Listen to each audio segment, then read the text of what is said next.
Have you ever felt like the person who is supposed to love you most in this world was slowly stealing pieces of your soul, one manipulation at a time? And today I want to share with you some stories that will touch your heart, make you question everything you thought you knew about family loyalty, and perhaps help you recognize patterns in your own life that you never saw before. These are stories about women just like you and me.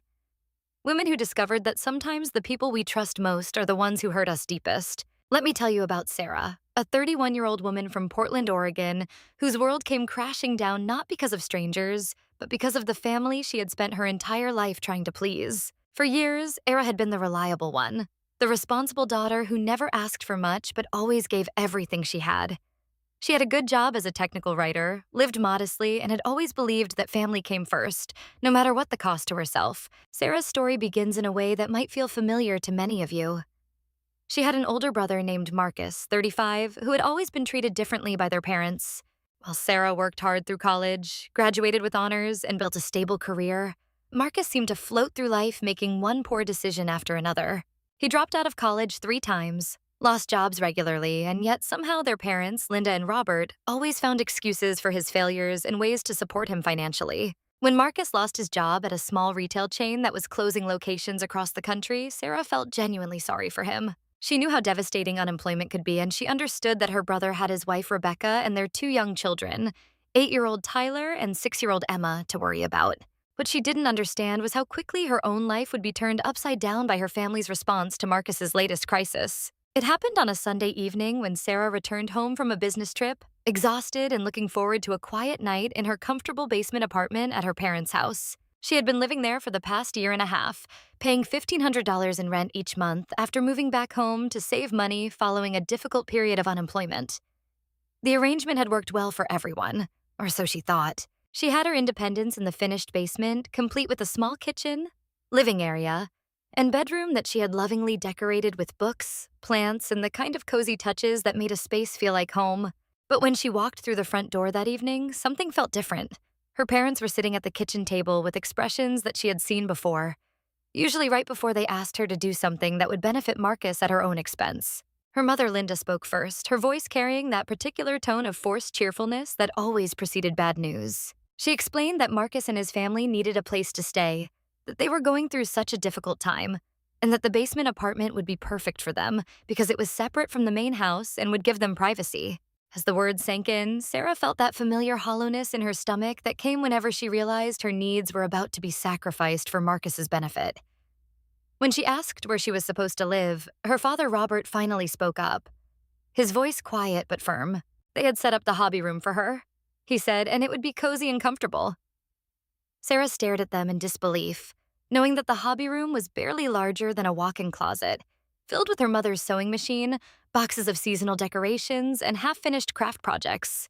What struck her most wasn't just the practical impossibility of the arrangement, but the way her parents delivered the news. There was no discussion, no asking how she felt about it, no acknowledgement that they were completely upending her living situation to accommodate Marcus's latest failure to take care of his own family. It was simply decided, as if her comfort and stability were negotiable while his needs were absolute. That night, as Sarah lay in the cramped hobby room surrounded by boxes and Christmas decorations, she made a decision that would change everything. She decided to take a vacation, a real one, somewhere far away where she could think clearly about what her life had become. She booked a 2-week stay at an all-inclusive resort in the Florida Keys, not because it was luxurious, but because it was affordable and would give her the space she needed to process what had just happened. The decision to stop paying rent for a place she no longer lived seemed obvious to Sarah, but to her family, it was an act of unforgivable selfishness. The phone calls started on her second day at the resort, first from her mother, asking where the money was for rent and groceries, explaining that they were counting on it to help support Marcus and his children. When Sarah pointed out that she wasn't living there anymore, the conversation quickly devolved into accusations of abandonment and selfishness. Then came the call from her father, his voice firmer than usual, telling her that she couldn't just leave her family hanging like this, that they had raised her better than that. The irony wasn't lost on Sarah that the same parents who had raised her to be responsible were now angry at her for taking responsibility for her own life. When Marcus finally called, his tone was a mixture of entitlement and guilt-tripping that had become his signature approach to getting what he wanted from family members. He told Sarah that she didn't understand what it was like to have a family to take care of, that she didn't need the space like they did because she was single and childless. The words stung not because they were cruel, although they were, but because they revealed how little her brother actually knew or cared about her life. He seemed to believe that being unmarried and without children meant her needs were less important, her comfort less valuable, her right to a stable home somehow negotiable. What followed was a campaign of emotional manipulation that would have been impressive in its coordination if it hadn't been so devastating to experience. Sarah's extended family was recruited to pressure her, with aunts and uncles calling to express their disappointment in her selfishness. Cousins she hadn't spoken to in years suddenly reached out to tell her that family was more important than pride, that she should be helping her brother in his time of need. The culmination came when her parents showed up at her apartment in Columbus, Ohio, after she returned from her vacation. They brought a folder full of bills, receipts, and sob stories about how much they needed her help. They weren't asking for assistance anymore, they were demanding $2,000 a month to help with basic expenses, as if that amount was reasonable, as if she owed them for the privilege of being their daughter. Sarah's moment of clarity came when she realized that this wasn't about helping family through a temporary crisis. This was about a system that had been in place her entire life, where her needs were always secondary to Marcus's wants, where her stability was always sacrificed to enable his irresponsibility. She had been functioning as the family's ATM for years without even realizing it. And now that she was trying to set boundaries, they were treating her like she was the problem. The decision to cut them off financially was one of the hardest things Sarah had ever done, but it was also the most liberating. For the first time in her adult life, she was living purely for herself, making decisions based on what was best for her future, rather than what would keep the peace in a family that had never prioritized her peace. The guilt was overwhelming at first, but gradually it was replaced by something she hadn't felt in years: genuine freedom. The response from her family was swift and brutal. They didn't just disagree with her decision, they launched a full-scale assault on her character and her life. Her mother began calling her workplace, leaving messages about family emergencies that were really attempts to embarrass Sarah into compliance. Marcus took to social media, posting vague but pointed messages about family members who abandoned their responsibilities, fishing for sympathy from friends who didn't know the full story.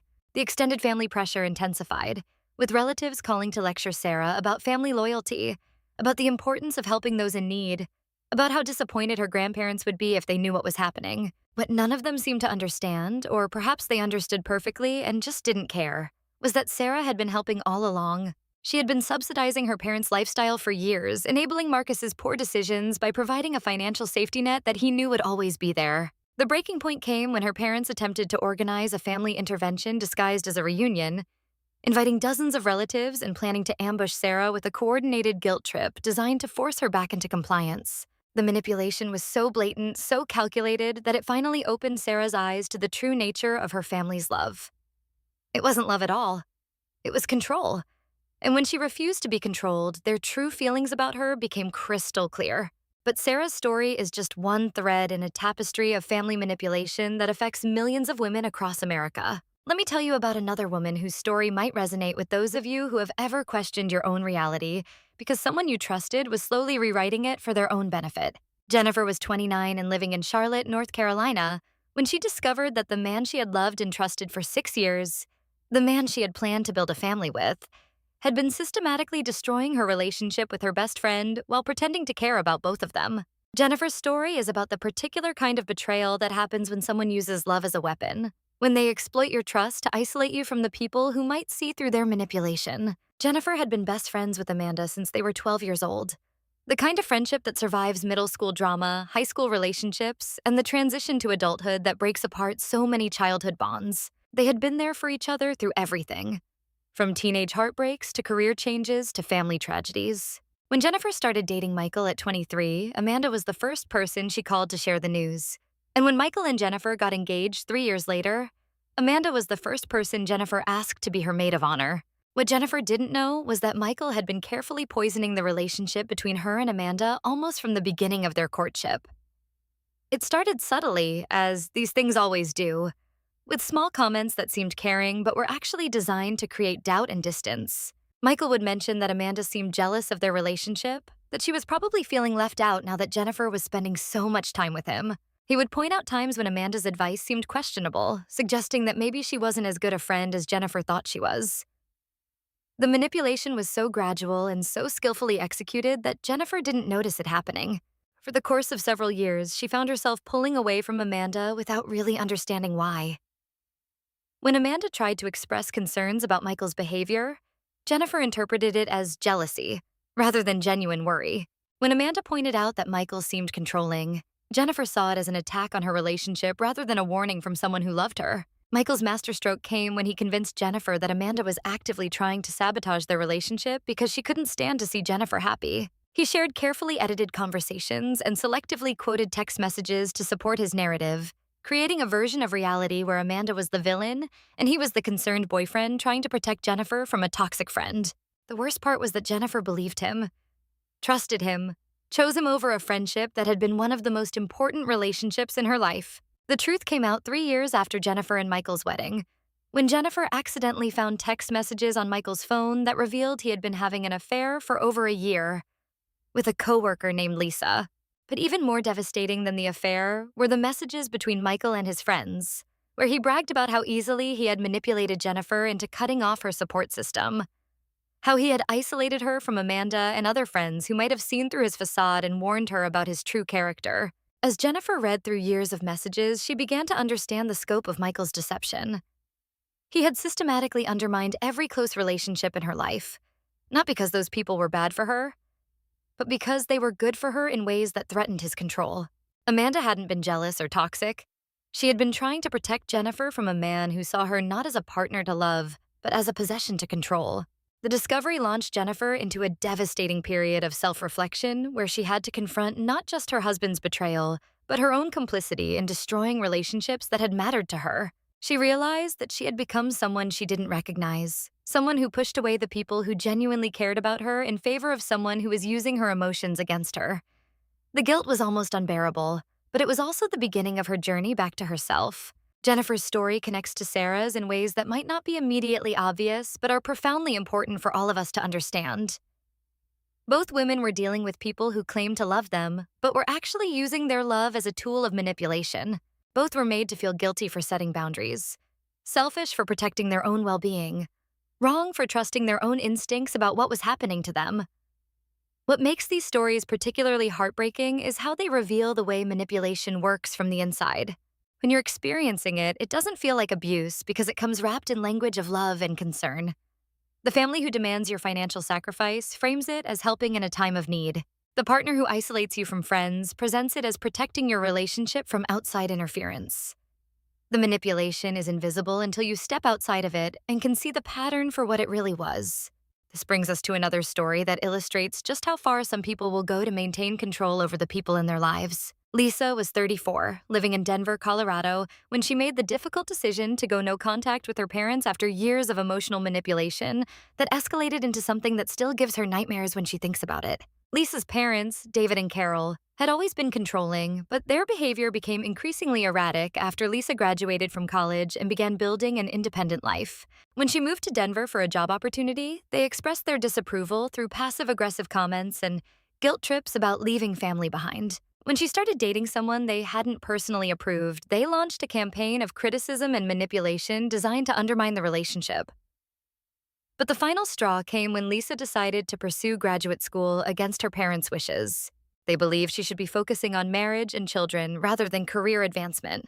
And when she refused to abandon her educational goals, they escalated their manipulation to a level that crossed every boundary of normal family dysfunction.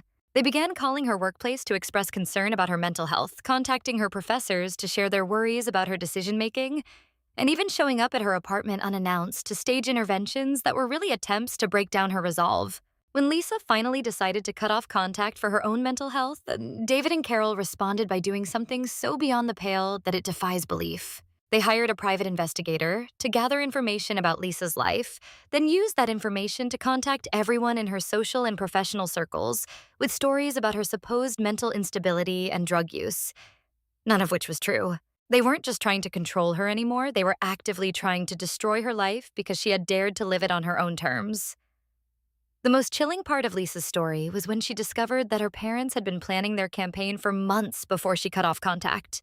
They had consulted with lawyers about how to have her declared mentally incompetent, researched ways to access her financial accounts, and even discussed strategies for discrediting her professionally if she continued to defy them. It wasn't just a reaction to losing control over her. It was a premeditated attack on her right to exist as an autonomous adult. Lisa's experience represents the extreme end of family manipulation, but it's important to recognize it as part of the same spectrum that includes Sarah's financial manipulation and Jennifer's isolation from supportive friends. In each case, the underlying dynamic is the same. Someone who claims to love you is actually trying to control you.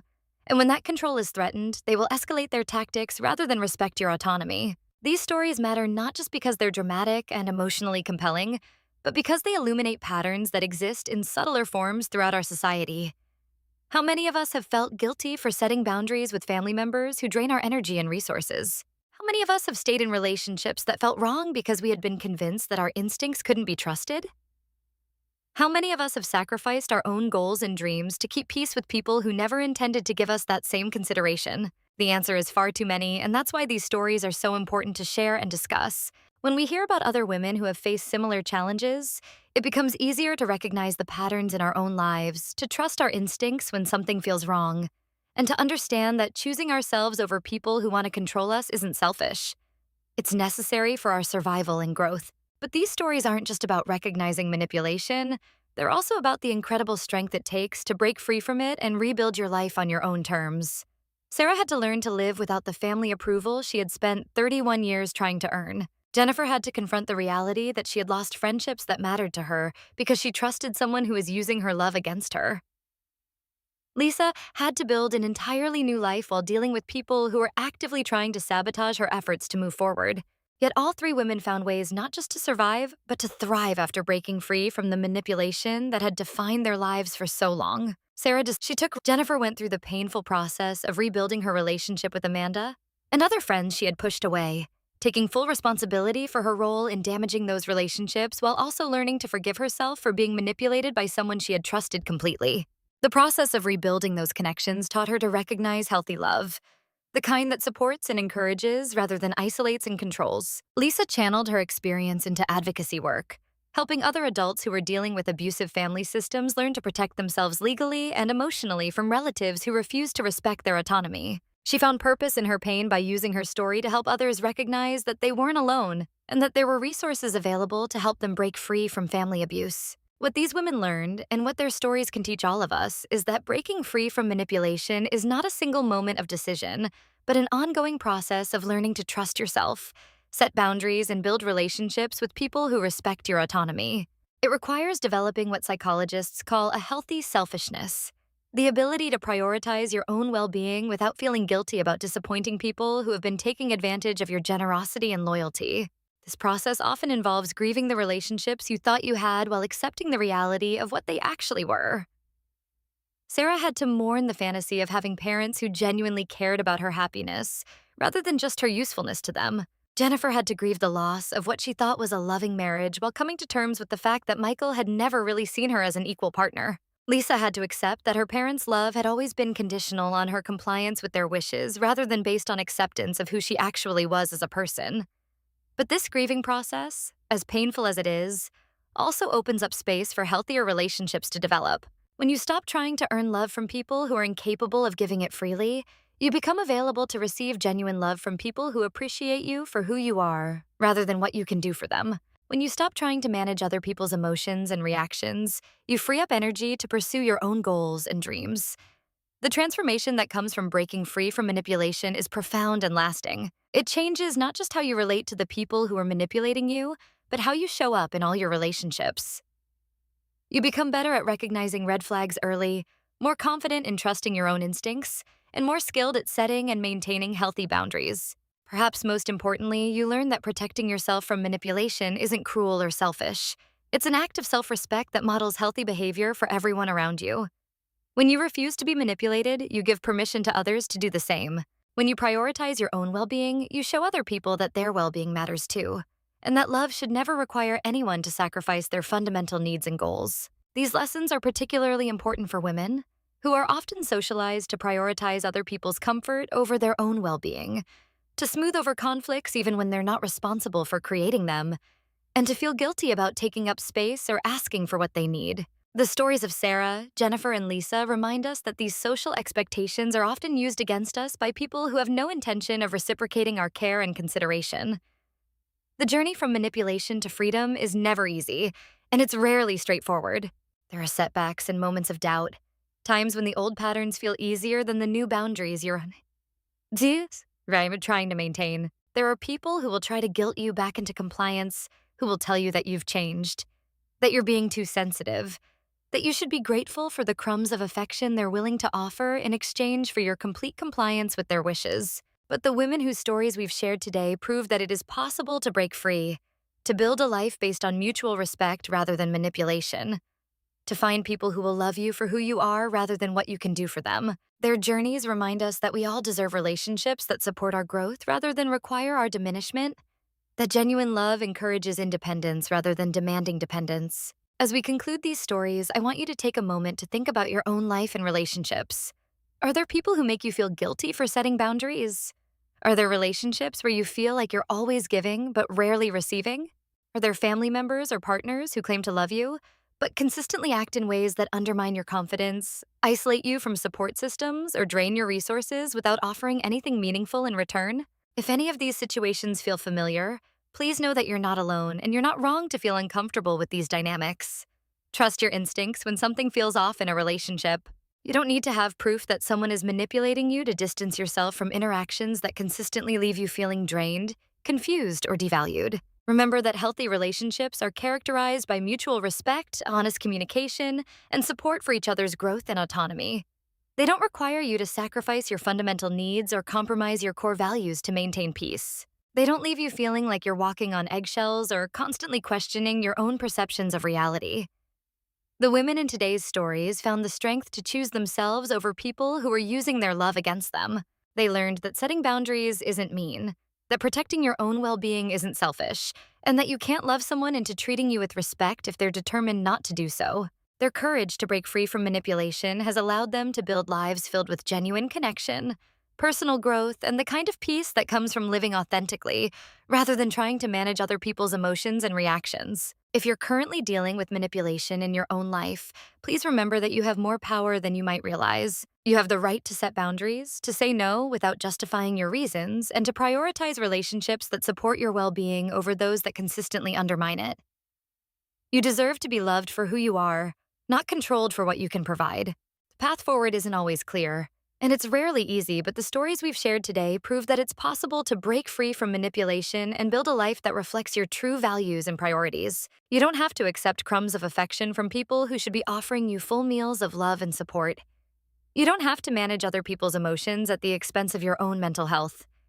You don't have to sacrifice your dreams to enable other people's dysfunction. You have the right to live your life on your own terms, to pursue your goals without feeling guilty about not meeting other people's expectations, and to surround yourself with people who celebrate your successes rather than resenting them. The journey to that kind of life might require difficult decisions and painful conversations, but the freedom and peace that come from living authentically are worth every challenge you'll face along the way.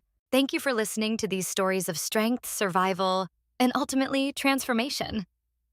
If they've touched something in your heart or helped you see your own situation more clearly, please know that recognition is the first step toward change. You have more power than you realize, more strength than you know, and more right to happiness than anyone has ever told you. Trust yourself, protect yourself, and never apologize for choosing your own well-being over someone else's desire to control you. The women whose stories we shared today are living proof that it's possible to break free from manipulation and build a life filled with genuine love, respect, and authenticity. Their courage can inspire your own journey toward freedom, and their success can remind you that you too deserve relationships that support rather than diminish you. The path forward begins with a single step, and that step is trusting yourself enough to believe that you deserve better than what you've been accepting. Take that step today, and begin the journey toward the life you've always deserved but maybe never thought was possible.